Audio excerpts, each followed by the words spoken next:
بسم اللہ الرحمن الرحیم۔ ناظرین، آواز حق ٹاک شو کی جانب سے میں آپ کا ہوسٹ رانا ابرار حسین۔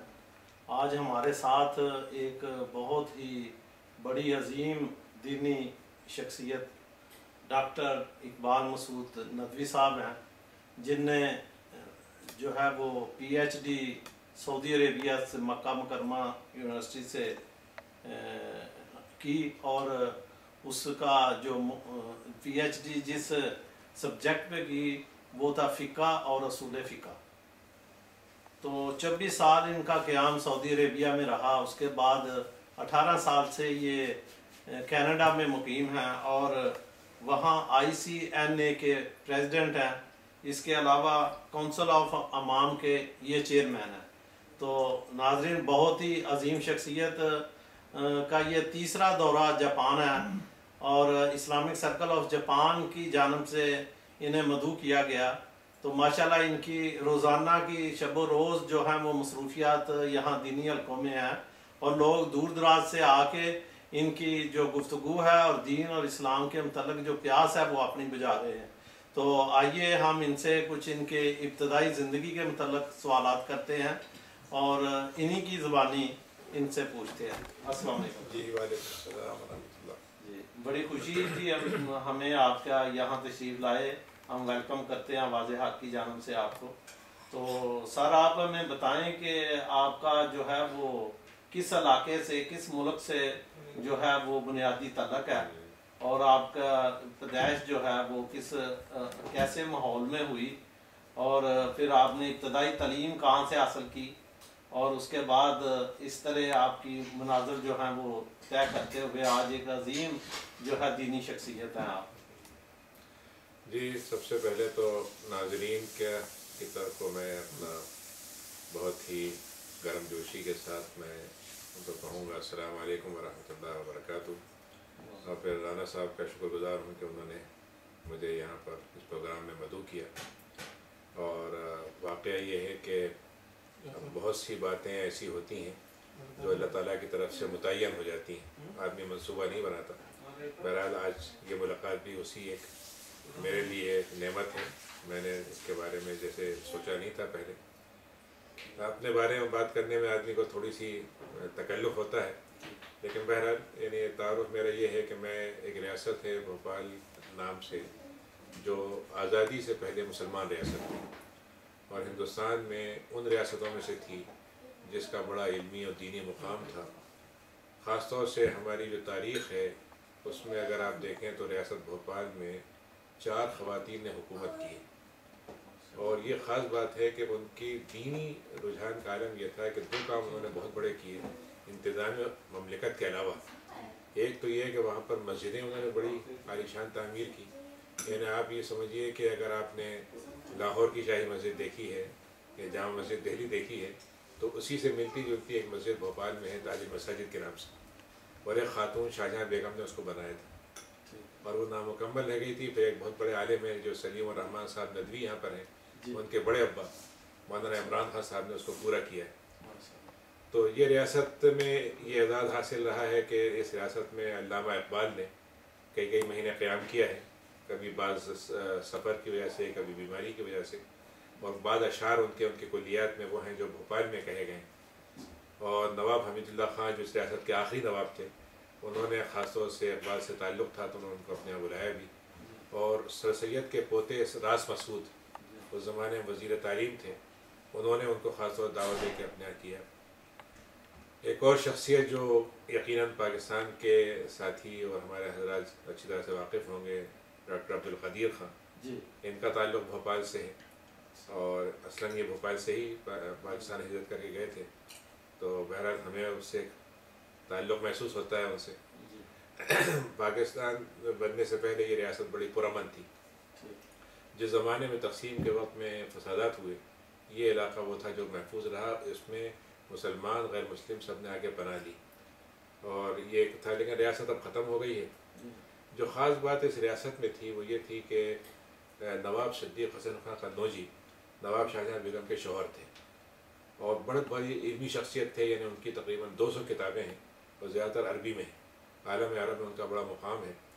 انہوں نے جو خاص کام کیا کہ علمی کتابوں کی اشاعت تو کی، بہت سی کتابیں ایسی شائع کی جو دنیا میں اس وقت چھپنے ہی نہیں تھیں، لیکن بڑا کام انہوں نے معاشرے کی اصلاح کا کیا۔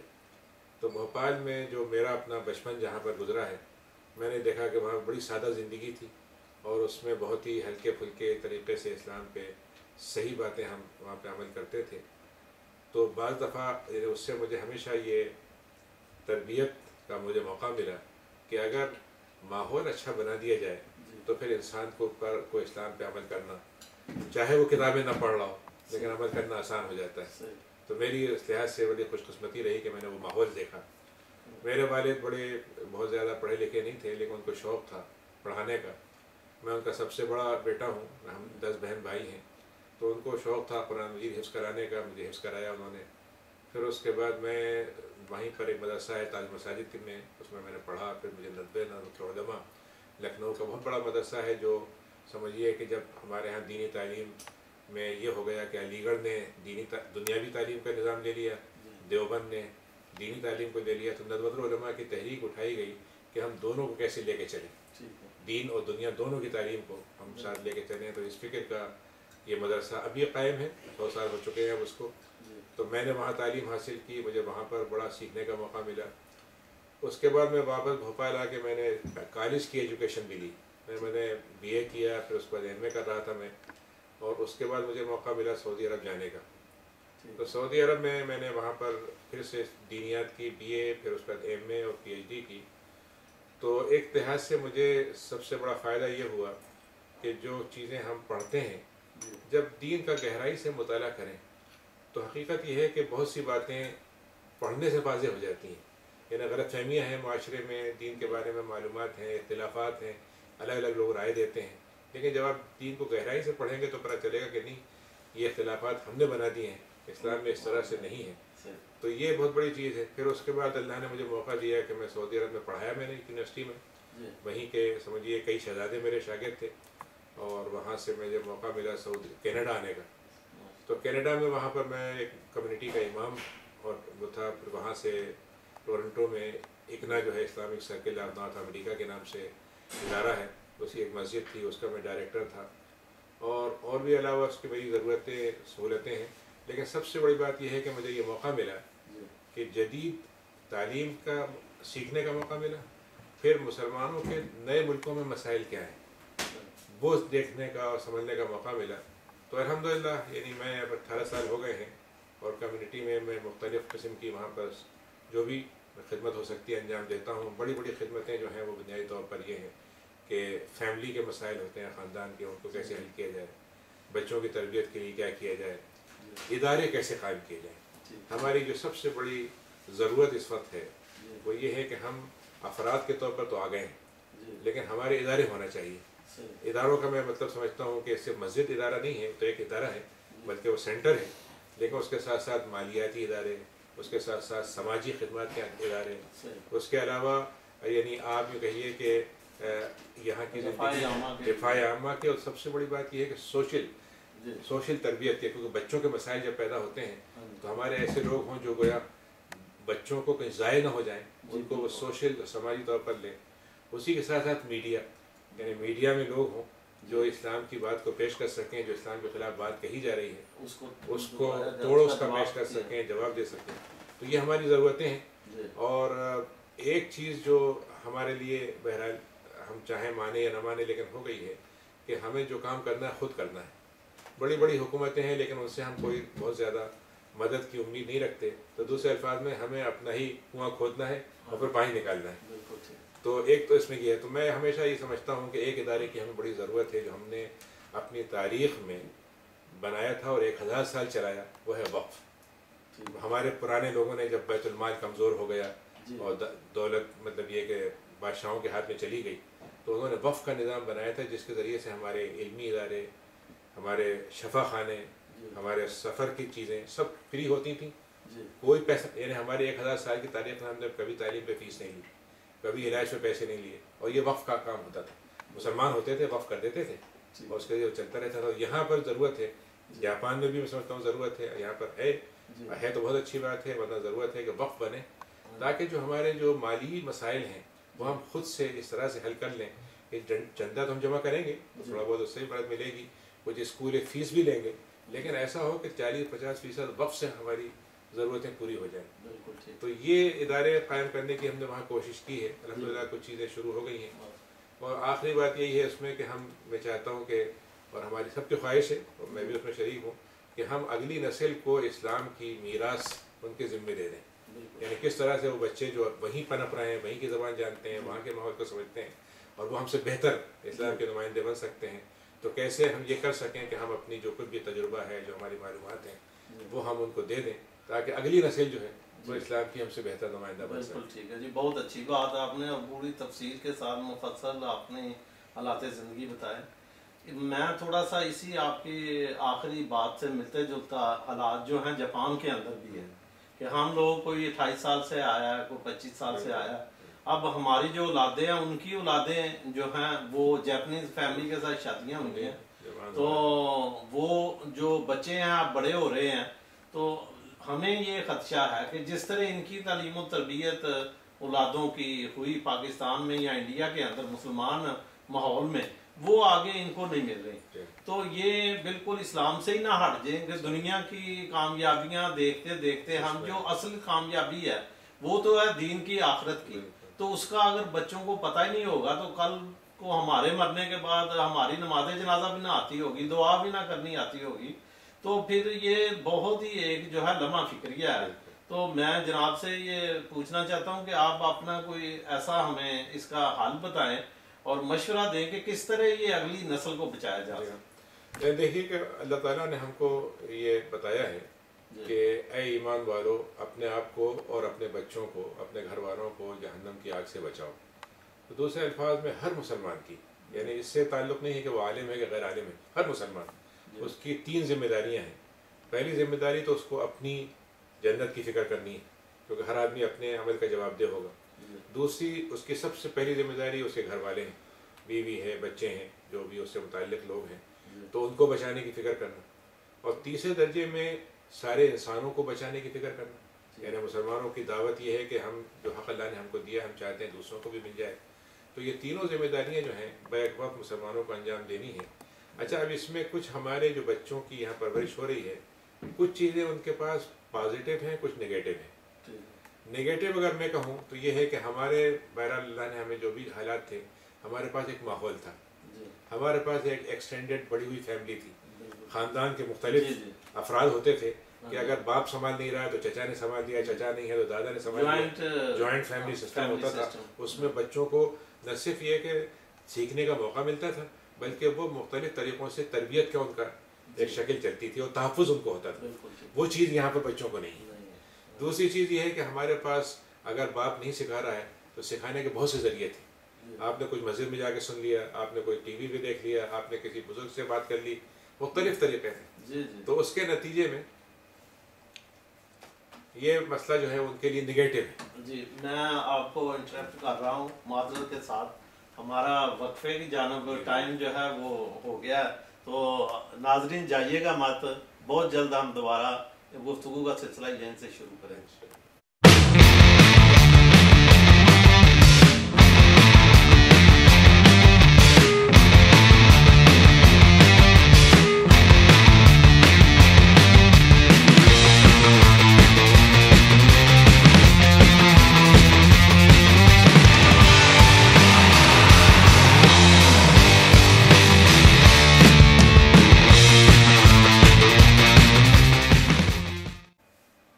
السلام علیکم ناظرین, وقفے کے بعد دوبارہ حاضر ہو گئے ہیں اور اپنی گفتگو کا سلسلہ جہاں سے منقطع ہوا تھا وہیں سے دوبارہ شروع کرتے ہیں.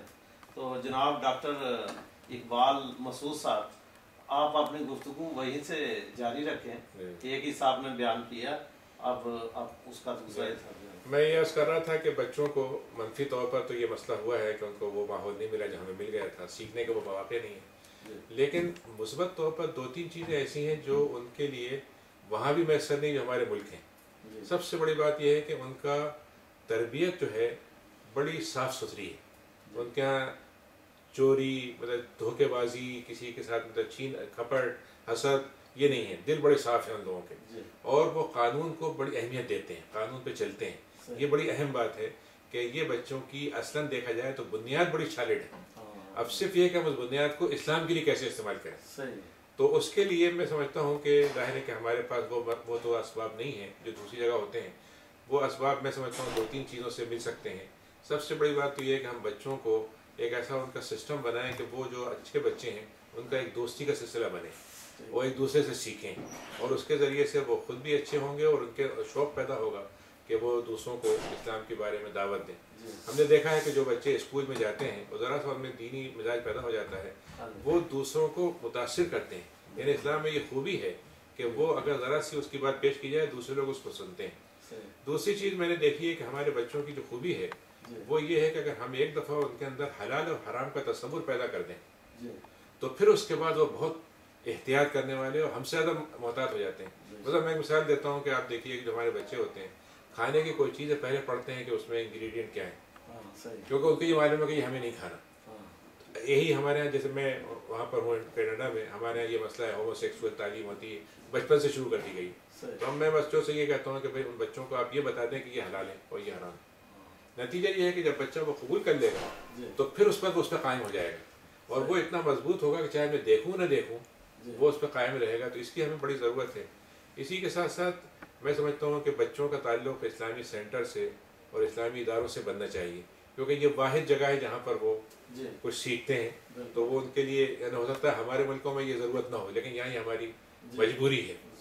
اور اس میں جو بڑی ضرورت ہے جس کو ہمیں کمیونٹی کو اس میں محنت کرنی چاہیے کہ ہمارے امام اور ہمارے لیڈر ایسے ہوں جو صرف دینی تعلیم سے واقف نہ ہوں, اس کے ساتھ ساتھ یہاں کے حالات سے واقف ہوں اور ان کو یہ معلوم ہو کہ آج کے زمانے کے لحاظ سے کیسے اسلام کی تعلیم حکمت کے ساتھ دینی ہے, اور جو ہمارے مختلف قسم کے مسائل اور جھگڑے ہیں ان سے بچتے ہوئے جو متفقہ باتیں ہیں اس کے اوپر ہم دیں گے تو یقیناً یہ بچے جو ہیں ان کو ان اصل پرابلم جو ہوتی ہے وہ ہوتا ہے کہ ہم وہ دیکھتے ہیں کہ اسلام تو جھگڑے کا نام ہے, لیکن جب ان کو یہ پتہ چلے کہ نہیں اسلام تو یہ چیز ہے تو یقین کیجئے کہ وہ ہمارے بہترین نمائندے بنیں گے.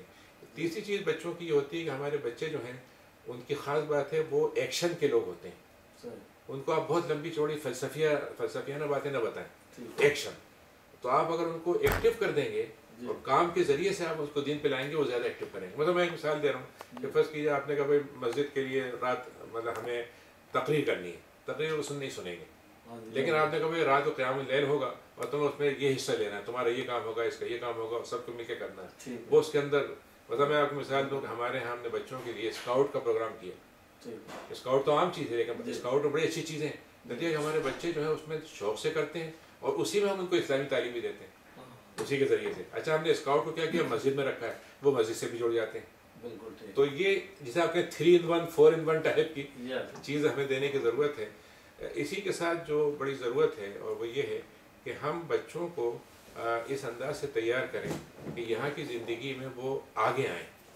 مثلا فرض کہ سیاسی محاذ پہ کچھ بچے جائیں اور وہ نیچے سے اوپر جائیں تاکہ یہاں کی سیاست کو وہ سمجھ لیں. تو کل اگر وہ ہمارے نمائندے بنیں گے تو ان کو پوری بات معلوم ہوگی. کچھ سماجیات میں جائیں, سوشل کام بڑا ضروری ہے کیونکہ بچوں کے مسائل پیدا ہوتے ہیں تو سوشل ادارے حکومت بچے لے لیتی. تو ہم ان بچوں کو ہمارے ہی لوگ لیں اور ان کو سمجھانے والے ہوں, مسئلے کو حل کرنے والے ہوں. ہمارے اپنے بچے ہوں جو میڈیا میں جائیں, یعنی ہو سکتا ہے ہم خود اپنا میڈیا نہ کھول سکیں لیکن اگر وہ مین میڈیا میں چلے جاتے ہیں تو اس سے بہت فرق پڑے گا. تو یہ اصل میں ہمیں ضرورت ہے کہ ہمارے اسلام کی خدمات کو ہم ڈائیورسیفائی کریں, یعنی ان کو متنوع شکل میں کریں. اور اس میں یقیناً دیکھا جائے تو حکومت کی طرف سے فنڈنگ بھی مل جاتی ہے. مسلمان بھی چاہیں گے کہ ہمارے بچوں کو ہم یہ چیزیں اس کے لیے پیسے خرچ کر دیں گے. تو یہ ہماری مستقبل کے دوسرے الفاظ میں اگر میں یہ کہوں کہ ہمیں یہ دیکھنا ہے کہ ہمارا مستقبل ہمارے بچوں سے جڑا ہوا ہے. تو ہم کیسے بچے اچھے بنا دیں تاکہ ہمارا مستقبل اچھا ہو جائے. اور اسی کے ساتھ ساتھ جو میں یہاں پر دیکھا ہے, میں نے جاپان میں 2001 میں آیا تھا سب سے پہلے, اور اس کے بعد الحمدللہ 2-3 دفعہ ویسے ٹرانزٹ میں آیا لیکن 3 دفعہ باقاعدہ میری وزٹ ہوئی. تو اس دفعہ بھی میں اسلامک سرکل آف جاپان نے مجھے ان کے تربیتی کیمپ میں بلایا تھا اور الحمدللہ تقریباً 400-500 زیادہ کی حاضری تھی اور لوگ دن بھر پروگراموں میں شریک رہے. مجھے بھی گفتگو کرنے کا موقع ملا. آج میرا جمعہ بھی یہیں پہ مسجد میں تھا. تو جی ہاں, مطلب ماشاءاللہ میں دیکھتا ہوں کہ ہمارے ساتھی جو ہیں اپنی کسی ضرورت سے آئے ہوں گے اور یہ عجیب بات ہے کہ ہم کسی اور نیت سے آئے تھے لیکن یہاں پر اللہ نے ہم کو اپنے دین کی طرف کھینچ لیا.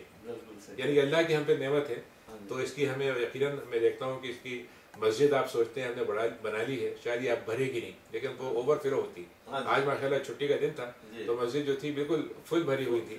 تو دلوں میں تازگی موجود ہے، دلوں میں جیسے کہتے ہیں کہ حالات ٹھیک ہو جائیں تو بہت آگے بڑھنے کی صلاحیت موجود. دوسرے الفاظ میں جو اقبال نے کہا تھا، ذرا نم ہو تو یہ مٹی بہت زرخیز ہے ساقی، تو یہ چیز یہاں پر میں نے دیکھی.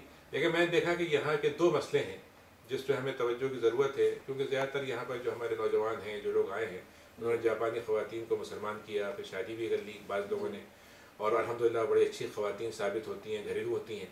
لیکن ان کے دو مسئلے ہوتے ہیں. ایک مسئلہ یہ ہوتا ہے کہ وہ چاہتی ہیں کہ ان کے والدین مسلمان ہو جائیں. ان کی یہ خواہش ہوتی ہے کہ جس نعمت ان کو مل گئی ہے والدین کو مل جائے.